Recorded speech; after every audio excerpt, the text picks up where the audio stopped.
मित्रांनो, माझ्या यूट्यूब चॅनलमध्ये तुमचं मनपूर्वक स्वागत आहे। तर मित्रांनो, आज आपण या व्हिडिओच्या द्वारे ऐकणार आहोत भद्रसेन राजाची कथा।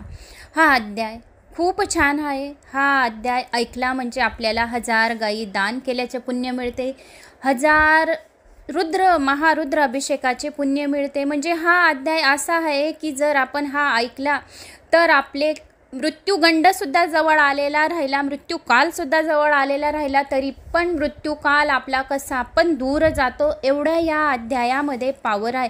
म्हणून या अध्यायाचे रोज प्रदोषकालमध्ये नाही तर जेव्हा वेळ भेटला तेव्हा तरी या अध्यायाचे पारायण करा। हे आख्यान जे पण ऐकेल त्याला दीर्घ आयुष्य, उत्तम सद्गती आणि सद्गुणी संतती लाभते आणि धनधान्याने त्याचं घर भरलेलं राहतं। आणि जर हा अध्याय त्रिकाळ म्हणजे 3 वेळा जर आपण ऐकला तर आपली कशी पण महाभयानक संकटे राहतात, मृत्यूकाल राहतो, कसा बी रोग राहतो, काही पण राहतो, तो सर्व नाहीसे होते।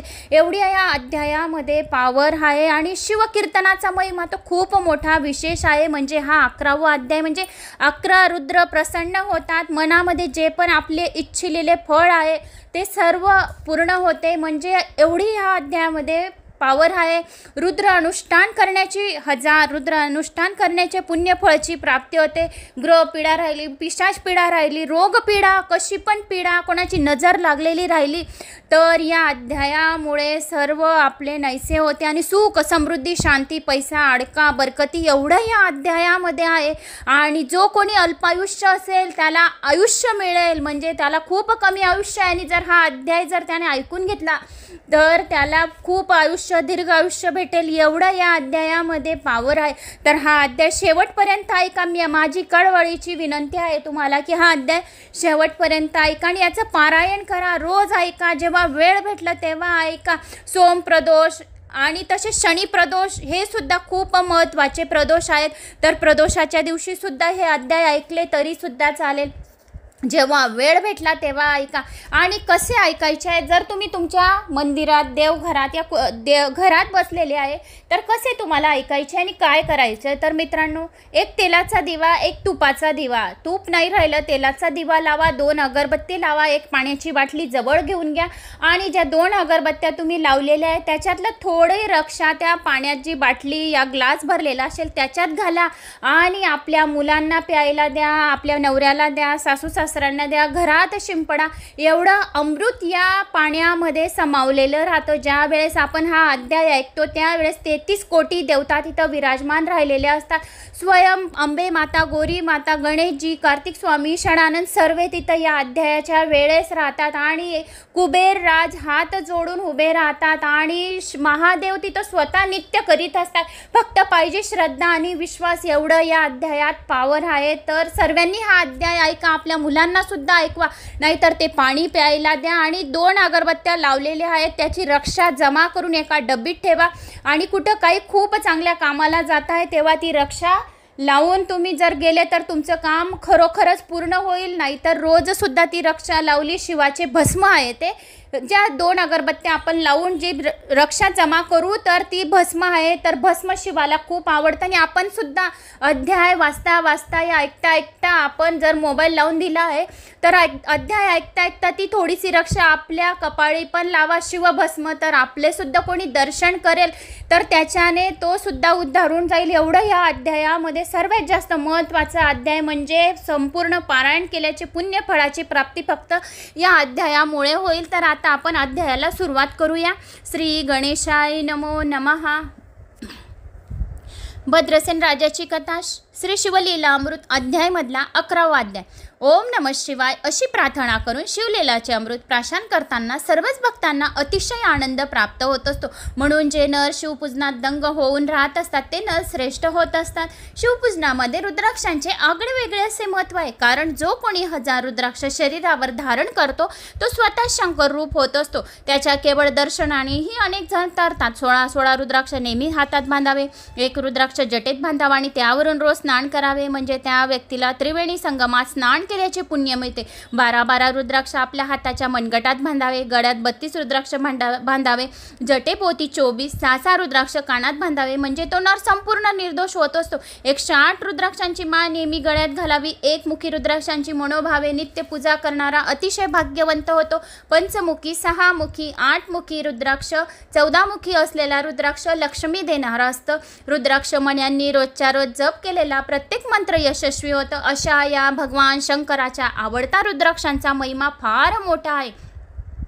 सुंदर, पतिव्रता, गोड बोलणारी स्त्री जर पूर्वजन्मेची पुण्य असेल तरच एखाद्या व्यक्तीला पत्नी म्हणून लाभते. श्रीमंत, विद्वान आणि गुणी मुलगा पूर्वजन्माच्या पुण्य संचय असेल तरच लाभते. श्रीमंत, विद्वान आणि गुणी मुलगा पूर्वजन्माची पुण्य संचय असेल तरच प्राप्त होत असतो.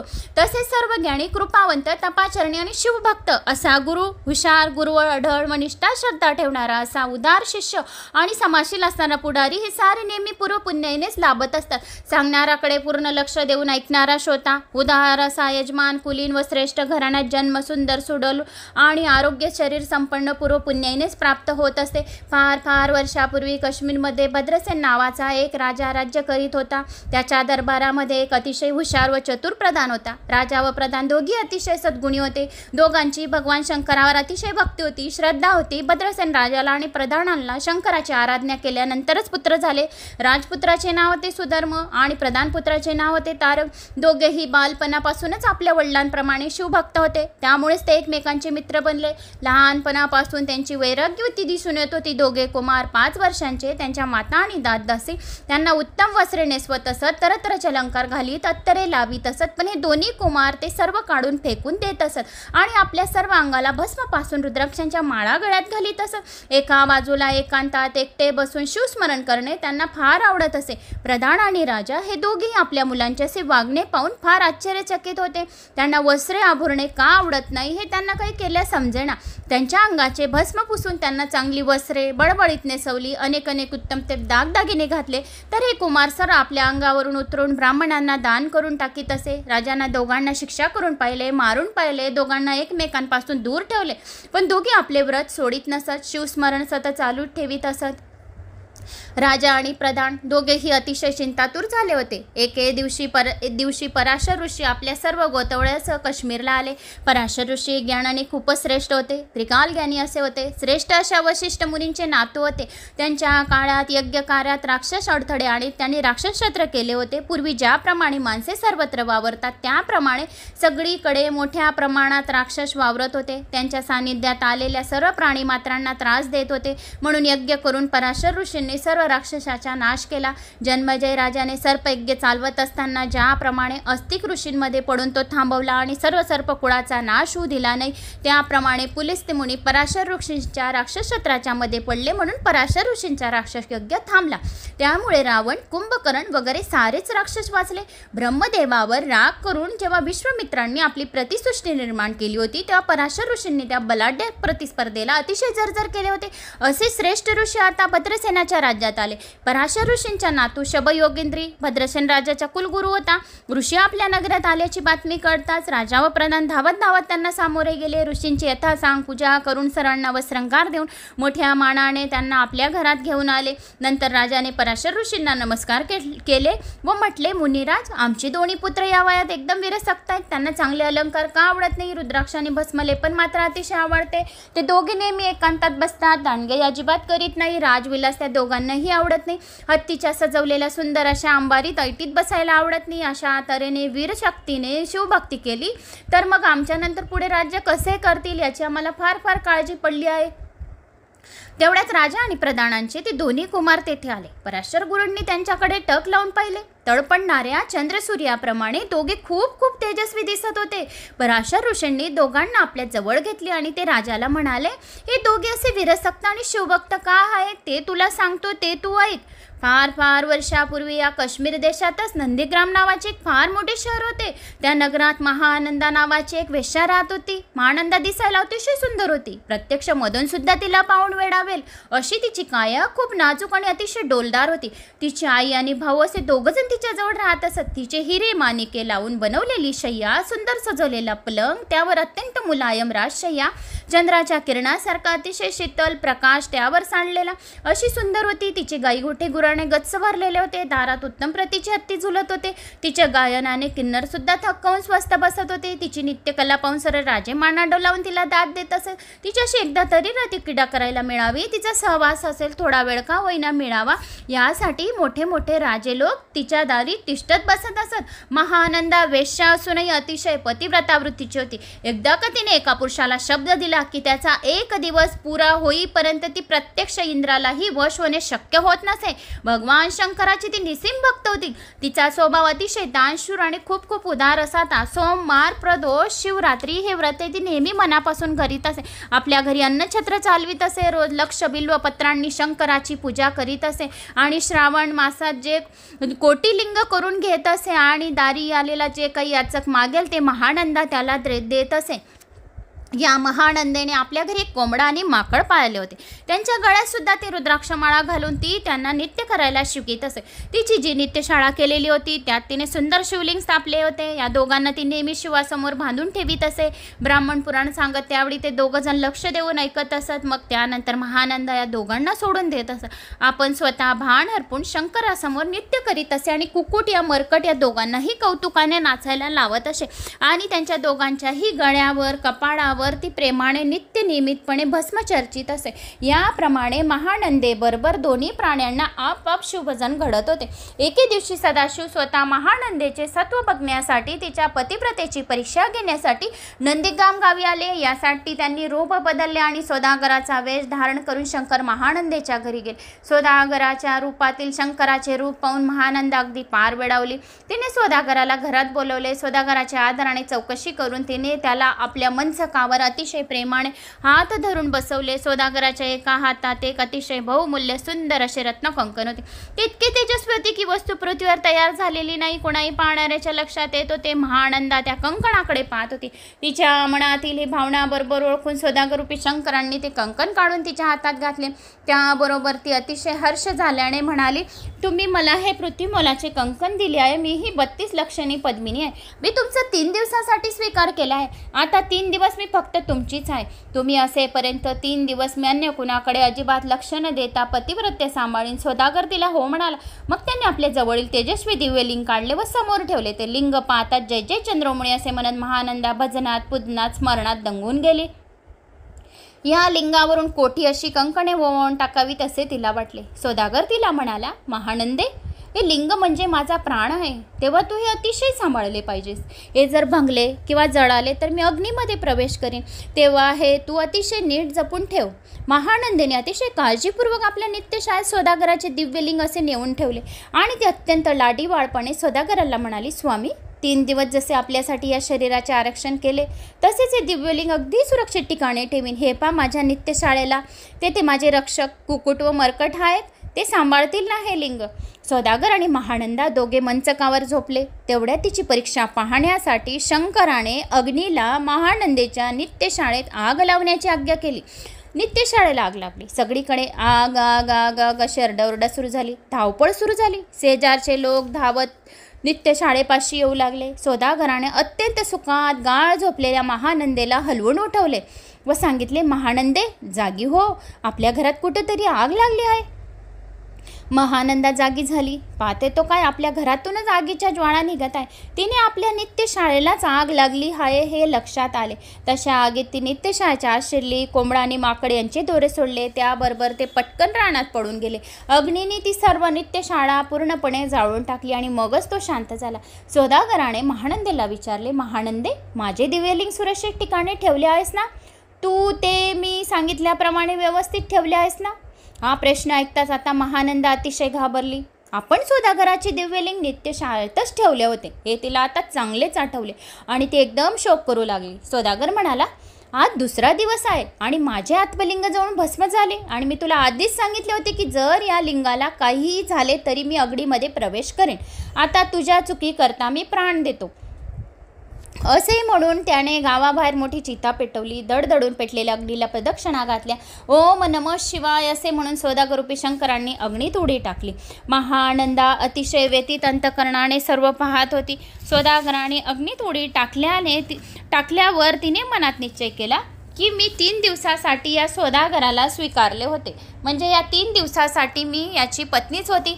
पती निधनानंतर पत्नीने सहगमन करावे हा शास्त्रार्थ आहे. असा विचार करून मग गावातील ब्राह्मणांना आपली सर्व संपत्ती दान केली. अश्वशाळा, हत्ती, घर इत्यादी सर्वांचे दान केले. मग स्नान करून महानंदेने सुद्धा आपल्या सर्व अंगावर भस्म लावले. रुद्राक्षांच्या माळा गळ्यात घातल्या. हर साम सदाशिव या नावाचे ध्यान करीत तिनेही अग्नीत उडी टाकली.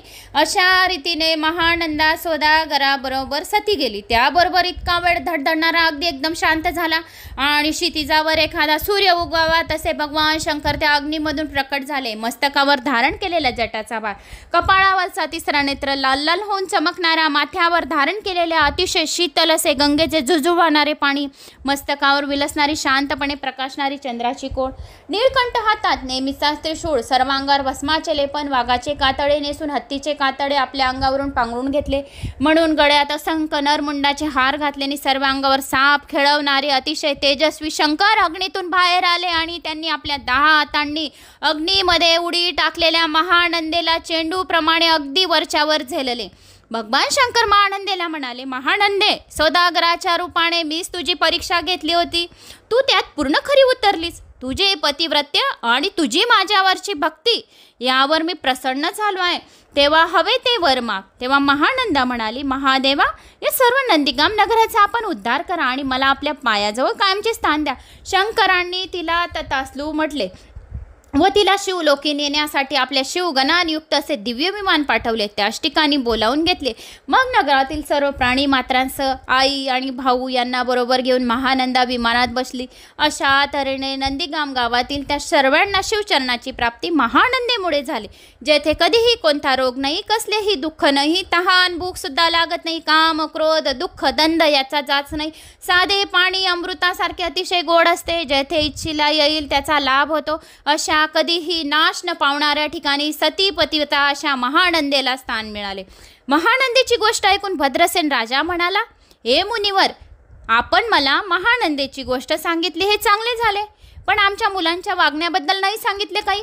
पराशर ऋषी गोष्ट सांगता सांगता म्हणाले, राजा भद्रसेना, हे तुमचे 2 पुत्र जे आहेत ना, तर ह्या मागच्या जन्माचे महानंदेने जे कुकुट आणि मरकट, कोंबडा आणि माकड पाळले होते, त्यांनी त्या जन्मी महानंदे बरोबर शिवपूजन केले होते, म्हणून त्यांना या जन्मी राजपुत्र असे उत्तम प्रधान पुत्र असे जन्म मिळाले. जो कोणी शिवपूजन करतो, थोडंसं भक्ती करतो, शिवकथा श्रवण करतो, त्याला राजपुत्र राजघराण्यात त्याचा जन्म होतो असे शिवाने स्वतः साक्षात सांगितलेले आहे. म्हणून हे जे पुत्र आहेत ते मागच्या जन्माचे कुकुट आणि माकड आहेत, कोंबडा आणि माकड आहेत. हे न्यायाने खूप वर्ष राज्य करतील, प्रजेला शिवभजनात लावतील, तुमचा उद्धार करतील. हे ऐकल्यावर राजा व प्रधान दोघेही पराशर ऋषींना भक्तिपूर्वक साष्टांग नमस्कार घालून म्हणाले, गुरुदेव, आम्ही तर धन्य झालो आहोत. अशा आम्ही सुपुत्राचे आम्ही माता पिता आहोत. याचा तर आम्हाला आता खूप अभिमान वाटतो आहे. पण आपण त्याच्या मागील जन्माची कथा आम्हाला ऐकवलीत, पण त्यांचं भविष्यकाळ काय आहे, हे पुढे किती वर्ष राज्य करणार आहे, यांचे आयुष्य किती आहे, ते आम्हाला कृपा करून आता सांगायची कृपा करावी. आम्हाला एकुलते एक पुत्र असल्याने आमचा सगळा जीव या पुत्रांमध्येच आहे आणि त्यांच्यातच गुंतलेला आहे. मग पुन्हा एकदा पराशर ऋषी थोडा वेळ ध्यान लावून स्वस्थ बसले. ऋषींना असे बसलेले पाहून राजा म्हणाला, ऋषीवर, आपण शांत का? काय आहे आमच्या मुलांचे भविष्य? जे असेल ते ऐकण्याची आमची तयारी आहे. नंतर गंभीर आवाजात पराशर ऋषी म्हणाले, राजा, मी सांगतो ते ऐकून तूही सर्व सभा लगेच दुःख सागरात बुडून जाल याची मला पूर्ण कल्पना आहे. पण मला कळणारी सत्य गोष्ट सांगणे मला भाग आहे. खोटे सांगितले तर माझ्या ज्ञानास कमीपणा येईल, माझ्या साधनेत दोष लागेल, म्हणून मला सत्य तेच सांगितले पाहिजे. ऋषीवर्य, आपण आम्हाला स्पष्ट सांगावे अशी आमची विनंती आहे. भद्रसेन राजा म्हणाला, राजा, तुझ्या मुलाला आता 12 वर्ष पूर्ण झाली आहेत आणि त्याच्या विधिलिखिताप्रमाणे आजपासून 7व्या दिवशीच याच वेळेला तो मरण पावेल. पराशर ऋषी उद्गारले. हे वचन ऐकताच राजा भद्रसेन बेशुद्ध पडला. सर्वांची अंतःकरणे शोकाने अतिशय विदीर्ण झाली. अंतःपुराणात राणीवशात तर आकाशाला फाळून टाकेल असा आक्रोश सुरू झाला. पराशर ऋषींनी राजाला सावध केले. सावध झाल्यावर राजाने विचारले, ऋषीवर यावर उपाय आहे का? असेल तर मला सांगा ना, तो मी करीन. राजाचे रुदन ऐकून पराशर ऋषी उपदेश करू लागले. हे नृपश्रेष्ठा, हे राजा, तू असा धीर सोडू नकोस. तू जर असा धीर सोडलास तर प्रजेने काय करायचे? हे राजा, तू असा धीर सोडलास तर कसे होईल? ही पंचमहाभूते ज्यावेळी नव्हती, ज्यावेळी सूर्यचंद्र नव्हते, ही सारी माया नव्हती, त्यावेळी फक्त सर्व ब्रह्मांड शिवाने व्यापलेले होते. त्यांच्या हुंकारातून अहम ब्रह्म म्हणून जागृत अवस्था आली. ध्वनी म्हणजेच माया निर्माण झाली. तसेच या विश्वात आपणात दिसणारे त्रिविध अंकार शिवाच्या इच्छाने निर्माण झाले. त्याने आपल्या सत्वाशाने विष्णू, रजशाने ब्रह्मदेव, तमाशाने रुद्र निर्माण केला. नंतर त्याने ब्रह्मदेवाला सृष्टी निर्माण करायला सांगितली. तेव्हा ब्रह्मदेव मला म्हणाले, त्याचे काहीही ज्ञान नाही, मी अज्ञानी आहे, म्हणून आपण मला उपदेश करून त्यासंबंधीचे ज्ञान द्यावे. मग शंकरांनी त्यांना 4 वेदांचा उपदेश केला आणि 4 वेदांचे सार म्हणजे हा 11वा अध्याय रुद्र अध्याय आहे असे सांगितले आहे. या अध्यायात प्रत्यक्ष ज्ञानाहून संपूर्ण अगदी ज्ञान श्रेष्ठ जगात दुसरीकडे कुठेच नाही. हा रुद्र अध्याय म्हणजे स्वयं शिव आहे, स्वयं सदाशिव आहे असे प्रत्यक्ष शिवाने सांगितलेले आहे. असे महेशाने स्वतः सांगितले आहे. जो कोणी हा रुद्र अध्याय मनापासून आणि पूर्ण भक्तिभावाने वाचतात किंवा ऐकतात किंवा त्याचे दर्शन घेतल्याने सुद्धा व्यक्ती उद्धारून जातात. मग ब्रह्मदेवांनी प्रत्यक्ष शंकराकडून घेतलेल्या आपल्या 7 मानसू पुत्रांना हा रुद्र सांगितला होता. तेथून अत्यंत तपस्वी ज्ञानी श्रेष्ठ अशा ऋषींच्या मुखातून हा अध्याय पृथ्वी तलावावर आलेला आहे. जो या अध्यायाचे अत्यंत मनापासून पारायण करतो त्याच्या दर्शनाने तीर्थसुद्धा पावन होऊन जातात आणि स्वर्गातले देवसुद्धा अशा व्यक्तींचे दर्शन घ्यायला अत्यंत आतुर होत असतात. असा हा रुद्र महिमा आहे. हा रुद्र महिमा ज्यावेळी फार वाढला त्यामुळे यमपुऱ्यामध्ये फार ओर पडली होती. यमदूतांना काहीच काम पृथ्वीवर उरले नाही. अशा तऱ्हेने यमपुरी चोच झाली तर स्वर्गाचे काही खरे नाही, कारण येथे भयंकर गर्दी होईल. त्यामधून देवतांनी आव्हान निर्माण होऊ शकेल म्हणून पृथ्वीवर स्थिती तशीच राहण्यासाठी मग यमाने अभक्तीला, नास्तिकतेला पृथ्वीवर पाठवले. तिच्या सांगण्यावरून या अध्यायावरून येथे कुतुकवादी वाद घालू लागले. अभक्तीने, नास्तिकतेने लोकांच्या मनातील मत्सर वाढवला. त्यामुळे काही लोक शिवाचा द्वेष करू लागले आणि अति महानरकात जाऊन पडले. यमाने सेवकांना सांगितले, जे कोणी शंकराचा थोडा सुद्धा द्वेष करत असतील त्यांचे आयुष्य कमी करा, त्यांना सारखा खूप त्रास द्या. जो कोणी शिव मोठा, विष्णू लहान, विष्णू मोठा, शंकर लहान असा भेदाभेद करत असेल त्यांना मागे पुढे न पाहता खुशाल नरकात घाला. ज्यांना रुद्र अध्याय अजिबात आवडत नाही त्यांना खुशाल कुंभी पाकात फेका. या रुद्र अध्यायाची मनापासून भक्तिभावाने पारायण करणाऱ्याचे आणि हा अध्याय ऐकणाऱ्यांचे आयुष्य वाढवा. म्हणून हे राजा, आता नियमितपणाने तू रुद्र अध्यायाची पारायणे कर. शिवावर अभिषेकाची सतत धार धार, म्हणजे तुझे जे संकट येणार आहे ते टळेल. किंवा इथे शतघटाची स्थापना कर. दिव्य वृक्षाची पाणी आणून घटातील सर्व पाणी मंत्राने पवित्र कर आणि त्या पाण्याने तुझ्या पुत्राला स्नान घाल. रोज रुद्र अध्यायाची 10,000 आवर्तने कर आणि 7 दिवस सतत आवर्तने कर, म्हणजे तुझे येणारे संकट एकदम टळेल. भद्रसेन राजाने अत्यंत नम्रतेने पराशर ऋषींचे पाय धरले आणि म्हणाले, मुनिराज, आपण तर ऋषी श्रेष्ठ आहात. काळ, मृत्यू, भय, शोक यापासून तुमच्यासारखे गुरुशिवाय माझं कोण रक्षण करणार आहे? तुम्हीच मला संकट निवारण्यासंबंधी मार्गदर्शन केले आहे. तुम्हीच मला आता ताबडतोब काही सांगा. आपण आचार्य म्हणून हा अभिषेक करा आणि 10,000 आवर्तने करावीत ही माझी प्रार्थना आहे. तेव्हा तुम्हीच मुख्य आचार्य म्हणून काम करा. तुमच्या बरोबर ऋषीमुनी आहेतच, सांगाल तर अजून बोलावून आणतो. आपण लगेचच प्रारंभ करावा. मग राजा भद्रसेनाने 1000 ब्राह्मणांना बोलवले. हे सर्व ब्राह्मण उत्तम प्रकारचे शिवभक्त होते, विद्वान होते, सदाचारी होते. परधन, परस्त्री यांच्याविषयी त्यांच्या मनात मुळीच आसक्ती नव्हती. पापाचा पैसा मिळवणारे मुळीच नव्हते. आकाशातून भरगा वेगाने जाणाऱ्या सूर्याचा रथ शाप देऊन थांबू शकतील असे त्यांचे तपसामर्थ्य होते. ज्ञानाने प्रत्यक्ष शंकराला कैलासावर खेचून आणतील एवढा त्यांच्यात प्रभाव होता. असे 1000 ब्राह्मण आल्यानंतर 1000 घटांची पराशर मुनींनी तेथे स्थापना केली. तीर्थक्षेत्राच्या अत्यंत पवित्र नद्याचे पाणी त्यात भरून ठेवले. शुभ अशी आंब्याची ताजी पाने प्रत्येक घटात घातली आणि सर्व तयारी पूर्ण होताच रुद्रघोष सुरू झाला. शिवनामाचा गजर सारखा रात्रंदिवस सुरू होता. 7 दिवस अशा तऱ्हेने पूर्ण झाले. 7व्या दिवशी पूर्वी वर्तवलेल्या भविष्याप्रमाणे यमराज बाळ सुधर्माचे प्राण घेण्यासाठी आले. भद्रसेन राजाच्या घरी आले.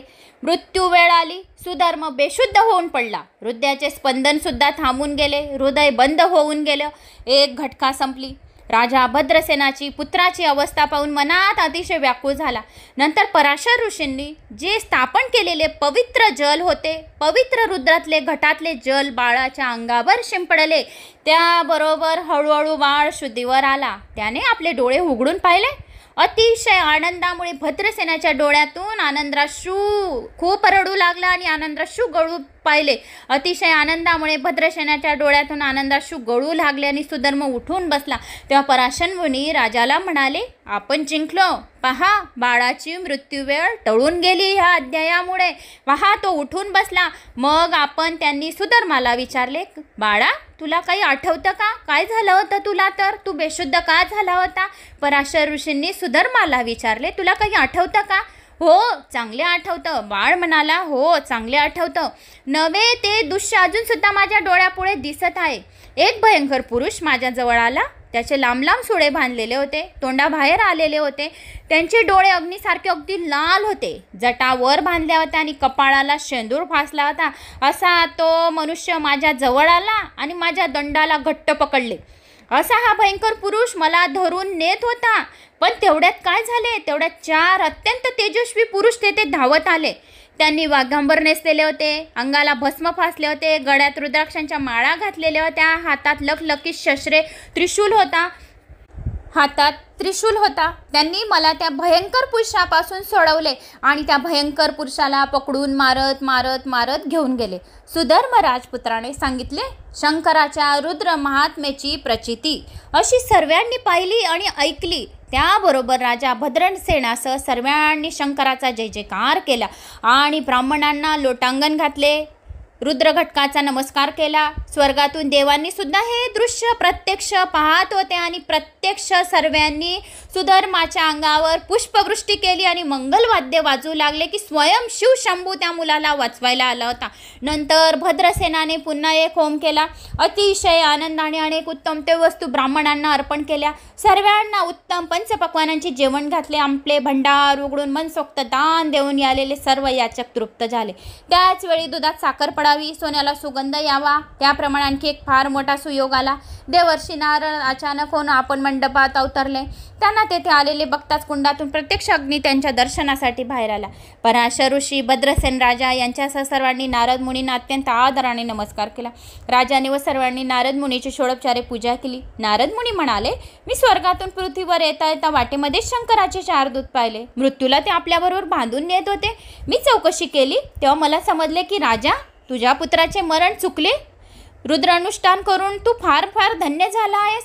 तर तुझ्या पुत्राचे मरण चुकले आहे असं मी ऐकलं. तर तू रुद्रानुष्ठान करून खूप धन्य झालास. तुझ्या पुत्राच्या रक्षणासाठी स्वयं शिव आला होता. स्वयं वीरभद्राला पाठवले होते आणि माझ्या देखतच त्याने स्वतःच मृत्यूला विचारले. कोणाच्या आज्ञेने तू भद्रसेन राजाच्या मुलाचे प्राण घ्यायला गेलेस? त्याला तर आणखी 10,000 वर्षाचे आयुष्य होते. तो सार्वभौम राजा होईल. शिवमहिमा तुला ठाऊक आहे ना. मग तुझी अशी मर्यादा सोडून अशा प्रकारे वागलाच काय? तेव्हा मृत्यूने उत्तर दिले, क्षमा करावी मला महाराज, पण मी नेहमीप्रमाणे आपल्याकडे असलेली महाराज भद्रसेनाची पत्रिका वाचून पाहिली होती. त्यामध्ये स्पष्टपणे 12व्या वर्षीच त्याला गंडांतर होते. माझ्या प्रत्यक्ष पाहण्यात आले म्हणून माझ्या हातून अपराध झाला. मग त्याच्या हातून घडलेल्या या अपराधामुळे कष्टी झालेल्या यमाने शंकराचे स्तवन केले.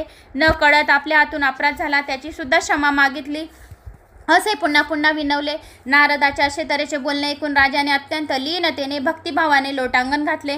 मुलाचा मृत्यू टळलेले झालेले अतिशय आनंद पित्तरख्यांख्याचा रुद्र करून मोठा उत्सव केला.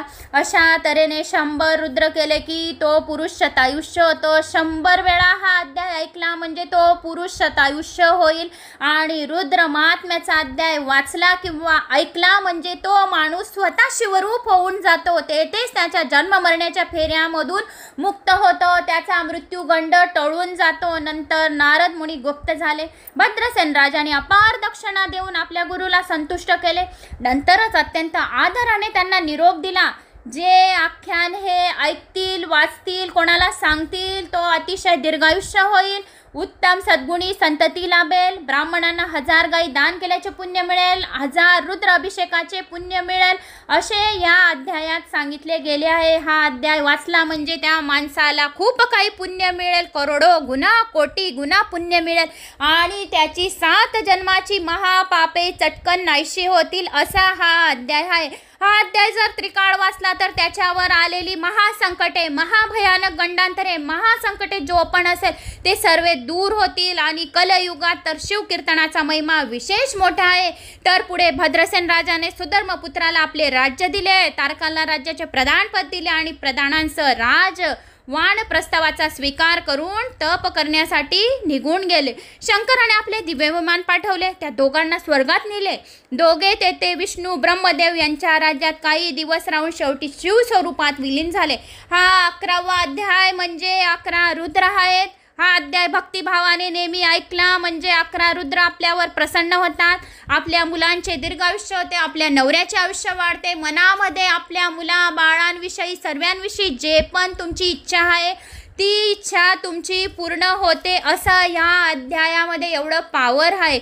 म्हणून महामृत्युंजय जप आणि हा अध्याय जो कोणी ऐकतो त्याला रुद्र अनुष्ठान केल्याचे पुण्य मिळते आणि त्याची कसलीही रोग, बिमारी, ग्रहपीडा, पिशाचपीडा काही पण असेल तर ती कधी सुद्धा त्याला बाधत नाही. एवढं या अध्यायामध्ये पावर आहे. जो या अध्यायाला खोटे म्हणेल तो अतिशय अल्पायुष्य होईल, त्याला जीवन मरणमधून तो कधीच तिथंच राहील, त्याला खूप महापापे भोगावे लागतील, नरक यातना भोगाव्या लागतील. म्हणून या अध्यायाला कोणी खोटे आहे असे म्हणू नये, असे शिवाने स्वतः सांगितले आहे. आणि अशा माणसाची सुद्धा संगत कधी धरू नये, त्याला कायमची वाळीत टाकावे.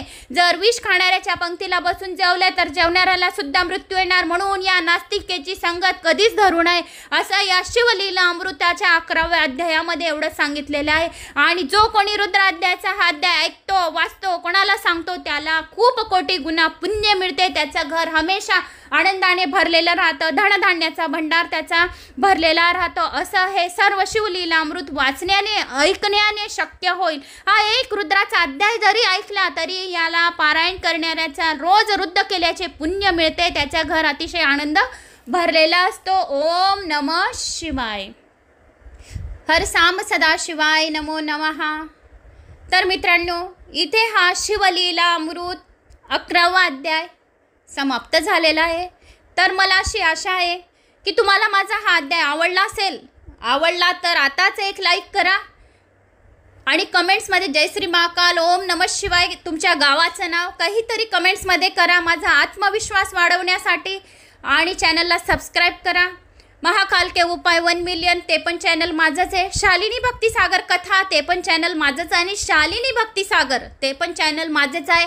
तिघी चॅनलांवर अलग अलग येते सर्व काही उपाय कथा. तर तिघी चॅनलांना सबस्क्राईब करावे आणि जास्तीत जास्त जणांना हा अध्याय शेअर करा म्हणजे तुम्हाला सुद्धा 1000 रुद्र केल्याचे पुण्य मिळेल. आणि एक कमेंट्स करा म्हणजे 1000 गाई दान केल्याचे पुण्य मिळेल. एक लाईक करा म्हणजे तुमच्या घरी धनधान्याचा भंडार भरलेला राहील. जय श्री महाकाल. ओम नमः शिवाय.